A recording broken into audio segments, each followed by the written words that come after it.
तीसरी जो कंडीशन है, determination not to return to the sin. पक्की डिटर्मिनेशन आप में होनी चाहिए कि अब मैंने वापस नहीं जाना गुनाह की तरफ। ये सबसे मुश्किल स्टेप है।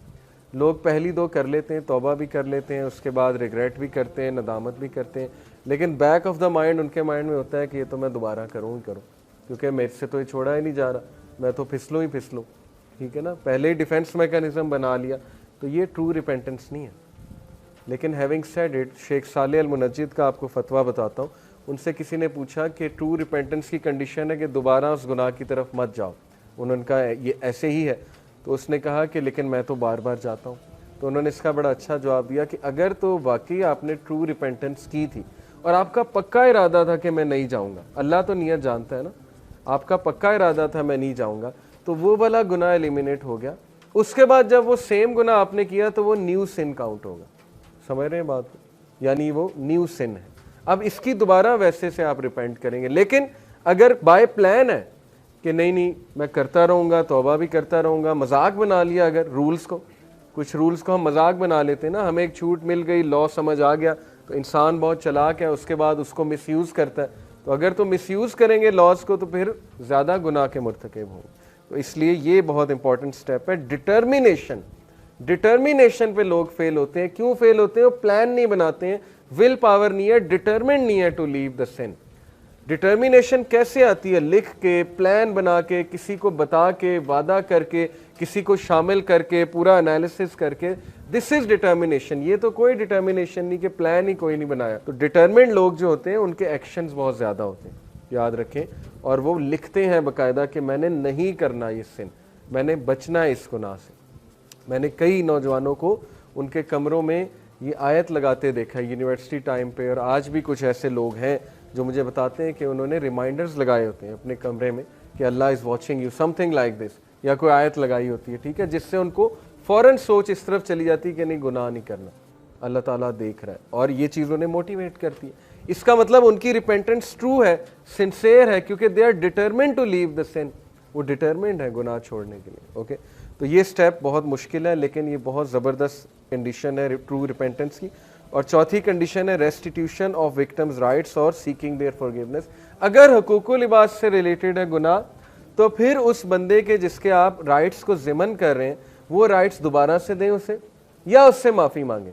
और अगर you can not find that person, although ये सिचुएशन इम्पॉसिबल है आज के दौर में, अब तो सोशल मीडिया का दौर है, मिसाल के तौर पे बचपन में किसी से ज़्यादती की, आज आपको नहीं समझ आ रही, तो आप जो है वो आपको मिल भी नहीं रहा वो बंदा, तो फिर इसके बारे में कि सदका करें और ज़ाहिर है कि अल्लाह से मग़फ़िरत तलब करें। लेकिन ये पॉसिबल नहीं है, सोशल मीडिया का दौर है, लोग मिल जाते हैं। तो ये 4 कंडीशन, इसके अलावा भी कुछ कंडीशन जो है वो स्कॉलर्स ने बयान की, वो भी बताता हूँ आपको। एक और कंडीशन ये है कि जो गुनाह है it should be given up only for the sake of Allah. ये सिंसियर रिपेंटेंस, अल्लाह के डर से गुनाह छोड़ा जाता है ना, या अल्लाह को राज़ी करने के लिए। कुछ लोग गुनाह इसलिए छोड़ते हैं कि मेरी सेहत डैमेज हो रही है, ठीक है ना, अल्कोहल एडिक्ट होते हैं, कहते हैं गुनाह इसलिए छोड़ दिया, या सिगरेट इसलिए छोड़ दिया। ऑल्दो ये वन ऑफ द रीज़न्स है, मैं इस रीज़न का इनकार नहीं कर रहा। जब हमने किसी को गुनाह छुड़वाना है तो हमने उसकी इस तरफ तवज्जो दिलानी है कि तेरी सेहत बर्बाद हो रही है, रातें जागते हो, ठीक है ना, नींद नहीं आती, और जाहिर है कि सेहत बर्बाद हो रही है, ठीक है। लेकिन जब गुनाह उसने छोड़ना है तो उसने नीयत ये रखनी कि मेरा रब मुझसे नाराज़ होता है, मैं अल्लाह ताला की हुदूद को पामाल कर रहा हूँ, इसलिए मैं ये गुनाह छोड़ रहा हूँ। फिर आप देखें कि उसमें डिटर्मिनेशन आती है कि नहीं आती, क्योंकि जो एक्ट अल्लाह के लिए किया जाता है उसमें अल्लाह की तरफ से बरकत आती है, और जब अल्लाह की तरफ से बरकत आएगी तो फिर जाहिर है कि डिटर्मिनेशन भी आएगी। तो पहली बात यह है कि वो गुनाह को सिर्फ और सिर्फ अल्लाह सुब्हानहू व तआला की रज़ा के लिए छोड़े। एक हदीस में आता है कि whoever gives something for the sake of Allah, Allah will enrich him and Allah will fill his heart with richness, और अल्लाह ताला will replace it with something better। मैं एक आर्टिकल पढ़ा था, आप भी पढ़िएगा, अभी टाइम नहीं है। उन्होंने 14 रीजंस बताई हुई थी, 14 बेनिफिट्स के when you leave something for the sake of अल्लाह।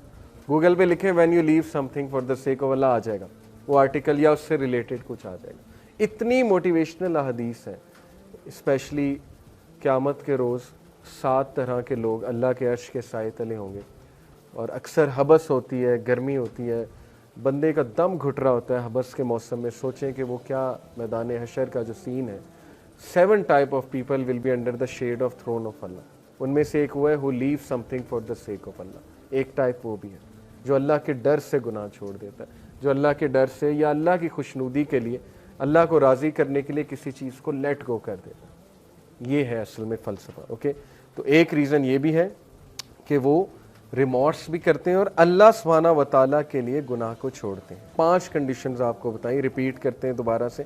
पहली कंडीशन जो है वो मैंने आपको क्या बताई कि immediate cessation of the scene, फौरी छोड़ना है। ओके, कोशिश करनी, फौरी उससे कन्नी कतरानी और उसको छोड़ देना। साल के तौर पे अगर वो गुनाह किसी चीज़ से रिलेटेड है तो वो चीज़ देखना छोड़ दें, फ़ौरन तौबा करें। कई मैंने ऐसे लोग देखे हैं, यूनिवर्सिटी लाइफ हमने भी गुजारी है, अब आपसे क्या बातें छुपानी, जाहिर है कि ऐसे लोग अनफॉर्चुनेटली होते हैं जो गुनाह को जारी करने में जो है वो जाहिर है पीक पर होते हैं। कुछ लोग होते हैं गुनाह अकेले बैठ, कुछ होते हैं वो गुनाह जारी करते हैं, जिसमें जाहिर है कि वीडियोस आगे देने वाले या मवाद आगे शेयर करने वाले ऐसे लोग होते हैं। तो मैंने कई ऐसे अपने पर्सनल दोस्तों को देखा है कि जब उन्होंने तौबा की, जब उन्होंने गुनाह छोड़ा तो सब कुछ डिलीट किया। ये है immediate cessation of the scene कि ख़त्म, खलास, नहीं चाहिए मुझे ऐसी मूवीज़, ऐसा मवाद, सब कुछ डिलीट किया जो फितने में डालता है। ठीक है, कुछ लोगों ने म्यूज़िक छोड़ा, घटिया और गंदा किस्म का म्यूज़िक, तो डिलीट करके छोड़ा। इंक्लूडिंग मी 200 GB की कलेक्शन थी उस दौर में कि 200 GB आप सोच भी नहीं सकते, 2006-2007 की बात कर रहा हूँ। Completely deleted within a blink of an eye. ठीक है, एक ऐसी चीज़ डिलीट करना जिससे आप मोहब्बत करते हैं बहुत ज़्यादा, अल्लाह की तरफ से थी ये power obviously. Regret for what is past. Okay, उसके बाद रिग्रेट करना जो पास्ट है उसमें नदामत शो करना। Determination not to return to the sin, very difficult step, लेकिन डिटर्मिनेशन वाले जो होते हैं वो फिर अपने एक्शन से साबित करते हैं कि मैं वाकई डिटर्मिन्ड हूँ। जब आप गुनाह छोड़ते हैं उसके बाद गुनाह की चाहत डबल इम्पैक्ट से आती है। उसकी वजह क्या है कि शैतान नहीं चाहता आप गुनाह छोड़ें, आपको डबल द इम्पैक्ट आएगा। लेकिन अगर आप वो डबल द इम्पैक्ट को रेजिस्ट कर जाते हैं, ट्रस्ट मी, अल्लाह ताला आपको ऐसी सकत देगा कि नेक्स्ट टाइम आपके लिए वो छोड़ना बहुत आसान हो जाएगा। सबर करने से आता है, हदीस के अल्फाज। फॉरबीरेंस कैसे आती है, एक सहाबी ने पूछा, यानी सबर और बर्दाश्त। रसूलुल्लाह ने कहा कि फॉरबीरेंस करने से आती है। ये पूरी न्यूरो साइंस है। जैसे जिम जो है बॉडी बनाने से बनती है, बैठे बैठे तो नहीं बनती है ना, जिम जाना पड़ता है, थोड़ी सी तकलीफ करनी पड़ती है, जाहिर है मसल्स बनाने पड़ते हैं तो फिर बन जाते हैं। इसी तरह आपके ब्रेन के न्यूरॉन के कनेक्शंस भी स्ट्रॉन्ग तब बनेंगे उस पाथवे के लिए, उस बिहेवियर के लिए, जब आप उस बिहेवियर को रिपीट करते रहेंगे। तो पहला जो ट्रिगर है वो बहुत मुश्किल है, न्यूरो साइंस पूरी बता रहा हूँ। पहला trigger is the hardest to resist, दूसरा ट्रिगर जो है वो फिर रेजिस्ट हो जाता है। ओके, तो डिटर्मिनेशन नॉट टू रिटर्न, और जाहिर है किसी के साथ ज्यादती की है तो रेस्टिट्यूशन ऑफ विक्टिम्स राइट्स और सीकिंग देयर फॉरगिवनेस, आप उनसे माफ़ी तलब करें। जैसे मैंने ऐसे भी लोग आज देखे, मेरे ही दोस्त, कि उन्होंने किसी टीचर के साथ ज्यादती की होती तो आप वो टीचर को ढूंढ रहे होते हैं किधर है, मैं उससे माफ़ी मांगूंगा। जाहिर है जब दीन की तरफ आए तो ये अच्छी बात है, इट मीन्स कि आपकी रिपेंटेंस सिंसियर है, आप एक बंदे से माफ़ी तलब करना चाहते हैं।